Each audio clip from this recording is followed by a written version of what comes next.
Hello and welcome. This is Carey from Parenting Genie, your go-to source for all things parenting, from the joys of pregnancy to the challenges of raising a vibrant 5-year-old. Every Tuesday we dive deep into pregnancy, and then on Thursday we switch gears to cover everything about parenting. Rest assured, we're committed to providing you with loads of insights and expert advice every week.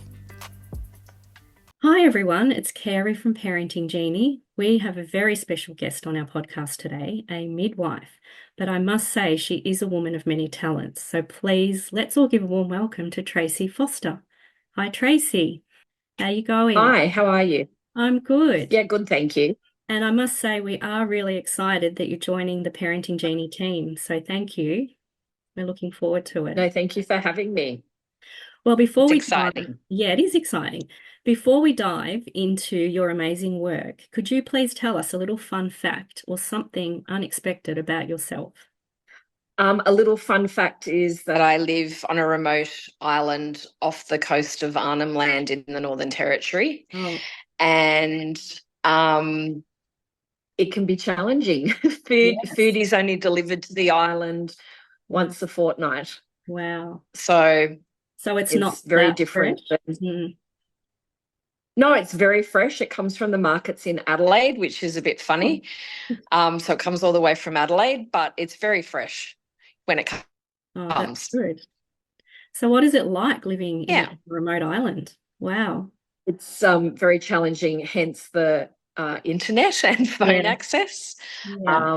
Millingimby actually had no telecommunications for 3 months back at the beginning of the year. Oh, So it wow. can be pretty challenging. Yeah, I'm Yeah, sure it yeah, is. Gosh. yeah. Well, So the only way to get to the island is by boat, or you can fly on a wow. plane, a small Wow. plane.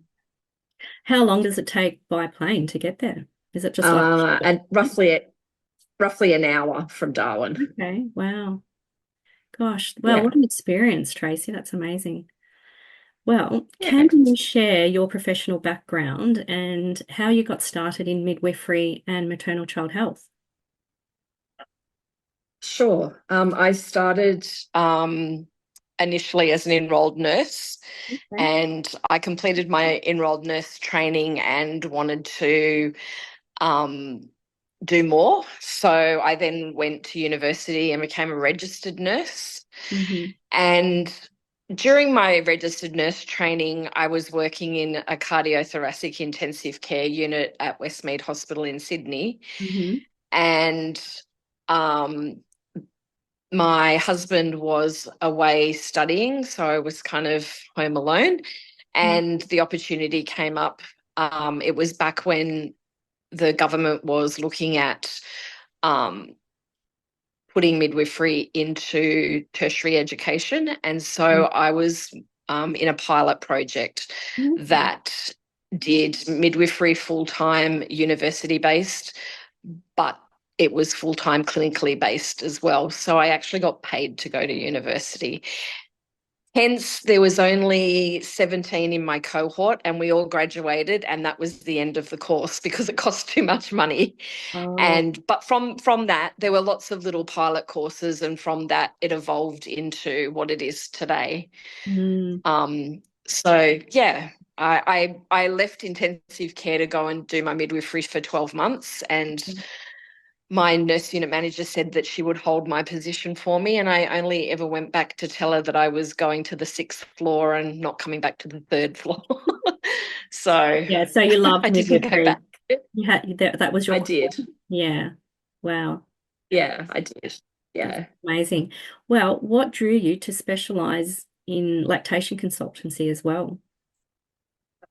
So in about 1995, I think it was, I went rural. And Mm. when you work rural and remote, once you kind of step outside that urban zone, then you actually have to be everything to everybody. Yeah. So I embarked on a quest of all these different things that I needed to do. So I did a course in venipuncture. I became a well women's nurse. I did Wow. my lactation consultants. exam and passed. What else did I do? My child and family health, Yeah. and I've done various midwifery courses along the way to help women of rural and remote Australia, because um, women like to see or like to have a relationship with that one person. And so somebody that can do everything for them makes a big difference in their health outcomes, I think. Oh, I totally agree. When you're seeing different Yeah. people all the time and have no consistency, Yes. yeah, it's awful, really, isn't it? And the health outcomes Yeah. aren't as good. I totally agree. Wow. Well, you've been recently Yeah. picking up, like you said, remote and in the Northern Territory, um, looking after Aboriginal communities. What have you learnt from that experience? I think what I've learnt the most from that experience is that the continuity of care that women all around Australia really cherish, Mm, and they like having that one person that's providing the care for them. yes. Yeah. Wow. What challenges, or do you see any challenges when you are looking after Aboriginal parents? How do you adapt your care to meet those challenges? I think for all women, but especially for Aboriginal women, they need to feel that they're culturally safe and that they're being listened to, Mm, and that they can talk to you about any concerns that they have about anything. And it's good to have that wide variety of knowledge, to be able to engage with them. And sometimes it's not, the first, second, or third, consultation. It could be a little bit further down the track, but you have to um, earn that trust yeah. with So I was about to the women. say, do Yeah. you really need to earn that trust, like, and build that rapport with them Yes. before they sort of open up or feel comfortable with you? Yes, absolutely. Mm, Yeah. So it's and making yourself available to be in their space is yeah. important, Yeah. remotely anyway. Yeah. Yeah. So Yeah. you go out to the communities in their space and speak with them and Yes. engage with them Yeah. out there. Yeah. Yeah, great. So they're not just coming into like Yeah. a sterile clinic. You're actually going out to their communities, into their space. So that's amazing. That's really Yeah. good. And you're not necessarily going into the houses. A lot of the women spend a lot of time outside. So Yeah. there's always mats set up outside under a Mm, tree that you can yeah. talk to the women about. Mm, A lot of the women on the island here where I am, they go hunting. oh, So they often will invite the midwife or the child and family health nurse or whoever's providing their care mm, to go hunting with them. And there's a lot of wow. talking and exchanging of information, which is really nice. What an experience. So you've been hunting? Yes, I have. Mm, yeah. Yes. And we also, the island that I live on has one of the still um, highest cultures that are, quite traditional. So English is their third language here, Wow. and um, they still practice a lot of their traditional practices. So women have hunting days, men have hunting days. They hunt different things. Wow. So it's very interesting. It The would women be. still do smoking ceremonies for their babies. Yeah. So there's lots of traditional practice that still goes on the island, which is nice. So they would be giving birth in their homes, would they? If No, unfortunately, they are airlifted at oh, 36 weeks to go to Gove, which is quite sad because they don't really have a choice about wow. it, and they don't have a choice really of who they have at their birth, which, if they were on the mainland, it would be very different for them. Yeah, it would be. Wow. So they can't just say, Yeah. look, I'm choosing to stay home and have my baby. No. No, no, Oh, well, that's a shame, isn't no. it? Some of them choose not to go when the flights, because the health service books the flight for them. and I have lots of women that don't get on the plane. And Oh, then this, especially when I first started on the island, and then I was discussing with women why they weren't getting on the plane. And when they told me, it was like, well, that makes sense. Like, can we engage with the women and come up with a date they're happy with, kind of thing. So yeah, sometimes there's a lack of communications with the powers to be above, yeah, you know, yeah. wanting what they want and not really listening to what the women want, which is a little bit sad. It is. I mean, I think that really goes on a lot, doesn't it, throughout hospitals all over Australia, not listening to women Yes. really and what they want often. Yeah. Yeah. What can parents expect from your Facebook antenatal live sessions when you start them, Tracey? Well, I'm hoping that it will be just snippets of really good information that might not give too much away, but will encourage women to delve into researching and seeking out further information and giving them some sort of um, just a like a just a little bit that they are passionate about going and finding out more for themselves, because Yeah. there's so many good resources out there for women to be able to make really good informed decisions about their Mm, care now. there is. It really is, it's really distressing when you hear someone say, oh, um, I was told I had to have an induction of labour. Yeah. So there's, that's a classic one. So there's lots and lots of really good evidence-based research out there now in various forms around podcasts, people doing the live Facebook chats like we just Yeah. said, Yeah. and being able to get small snippets of information and then seeking out Build up further on that. information if Yeah. it's something. Yeah, absolutely. Yeah. Yeah. Yeah, Well, they say knowledge is power, isn't it? Like you really, having a absolutely. baby is such the biggest thing someone, a woman will ever probably do in her life. And I think it's really important to, be well informed and even think about what type of a birth you would like and then build upon that and research that.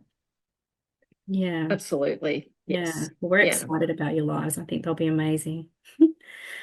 And we are Haven't thrilled. done them before, but we're going to give it a go. Yeah. Well, we're thrilled to have you join Parenting Genie. What excites you most about joining our community? Oh, well, I'm actually stepping outside my comfort zone, I think. I've been too cozy doing things the way I do things. Hmm. So this is something that's new and it's a challenge, and I'm looking forward to it. So, Yeah. yeah, Yeah, that's good, isn't it? Yeah. yeah.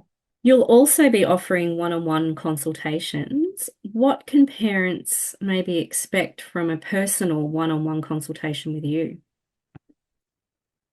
I think having, if there was a postnatal hiccup in the journey, or it was just about getting more information, having that really solid one-on-one time and me having access to various different um, evidence-based research, I think makes a big difference, to be able to put it at the person's fingertips straight away Exactly. for And I them. mean, you've had so Yeah. many years of experience and such a wide, varied experience. You'd be able to really help, parents with all of that information, like you said, quick and easy, and give them the resources. Yeah. Yes, Mhm. and also it's sometimes it's an easy, well, not easy, but it can be something that's quite simply resolved with getting the right information at Yes, the right time. that's Having to wait is often how things kind of escalate, that's and right. then it becomes very difficult to come Yeah, back down to where you yeah, need to be. exactly. So I think yeah, having that scope of being available, more so than not, is a Yeah, good thing. yeah, exactly. Wow, that's Yeah. amazing. Are there any particular issues that you feel passionate about when helping parents? I'm really passionate about the antenatal education journey and really empowering women to explore a toolbox for themselves and their partner to be able to achieve, a really good outcome and to their journey antenatally and birthing. And then postnatally, I'm passionate really about everything postnatal. I love breastfeeding. I love empowering women and educating them on sort of like the first 24 hours, then the next 72 hours. And I love talking about how prolactin, keeps the baby awake of a night until your milk supply settles. And there's so many things that you can educate and support families around with their babies. And I think it's just adapted to each individual person at the time of what their needs are. Yeah, that's exactly right. Like it's not like a one script fits everybody. Everyone is, and Absolutely each not. family is an individual, unit. So Yeah. yeah, Yeah. exactly. And I often find too that women sort of don't often look beyond the birth, like it's the big build up to the birth. And then, they're not really thinking of thereafter. And that's like the whole main journey, isn't it? It's like a life's journey. It is. So Yes, do you absolutely. find And that? postnatal, yes, absolutely. And I think postnatally, it's just as important, if not probably even more important than the birth, because it's a longer journey than the birth. Yeah. And I think that having the right systems in place and the right tools again in your toolbox to be able to deal with fatigue and deal with your milk increasing, deal with your bleeding postpartum, and having that village around you that's supporting you is really important. Well, and women Absolutely. often will forget about that. Yeah. Yeah. Thinking that, they've got to do it all, the Or partnership, they themselves. just have to do it by themselves, which is impossible, really, isn't it? Yeah. What Yeah, advice do you absolutely. give to first-time parents who might be overwhelmed, or might not even know what to Um, expect? yeah, I'm thinking that education and knowledge is very, very important to Yeah. be able to make that informed choice. Mm, And also having the people that are important to the birth mother being part of that as well, so they know what to expect. Because often I hear grandmothers, aunties, older aunties, and they mm, say, oh, I had my baby 30 years ago. It's all changed now. I can't help. But yeah. actually, they can help. It's just Yes. about engaging with them and educating them as well. Mhm. And, even for some of the postnatal consults, if the women are wanting to have their village there, I think that that's an important thing as Yes. well. So everybody's on the same page and everybody can understand Yes. what the changes are, and that, Mm, some changes in the postnatal period are very normal and we would expect them to occur. So, yes. I think offering the support, education and Mm, empowerment to women. yes. Yeah, Yeah, amazing. Yeah. Education is just so important, isn't it, really?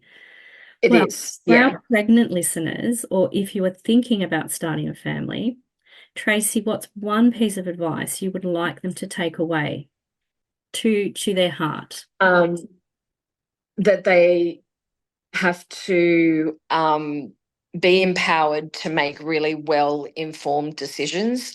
Mm. And I feel that over the last, like I've been a midwife for over 30 years, Hmm. um, it's very rare that a decision has to be made within a 2-second, Yes, dash. that's And right. I often say to people when I'm doing their education, if you're feeling overwhelmed and people are at you in your space to make a decision, you can just say to them, I just need 5 minutes. Yes. It's not often that they can't give you 5 minutes. Yeah. So I Yeah. think being able to be empowered to say Mm, that is a very important thing, so mm, you can clear your head and the people that you're with, and you can make a decision on your ongoing care and journey from that. And not be pushed into anything or rushed. So yeah, that's really Correct. good. Yeah. What would you say? Would you say that making a birth plan would be important? So I usually like to call them just like a birth journey. I feel that plan often is a little bit too concrete, and this is how it's going to be. But I don't mind what women call them. And I think it is important because it's good to be able to have everything down on paper. Especially, I find women feel empowered when they actually hand it to the midwife, if it's somebody they don't know, and says, these are all the things we've discussed and these are our preferences. And I actually also find I get the women to make up a sign for their birth space so people aren't walking in and out. And I know from speaking to health professionals, it does make them think twice about going into the room. And I think that that's really important, because sometimes health professionals think that they can come and go out of spaces when they're actually not invited. And I've had really good feedback about that. So I think that that's something that everybody should do. Yeah, that's really great advice and feedback, because there's nothing worse, when you've got a woman who's, right in the midst of labor, and then someone, people are just barging in and out. It can really put you out of labor, can't it? So yeah, it can. Yes, and it's not good for the headspace of everybody that's in that that's right, birth room. Yeah. Wow. Well, is there anything else you'd like our families to know, Tracey, before we finish up?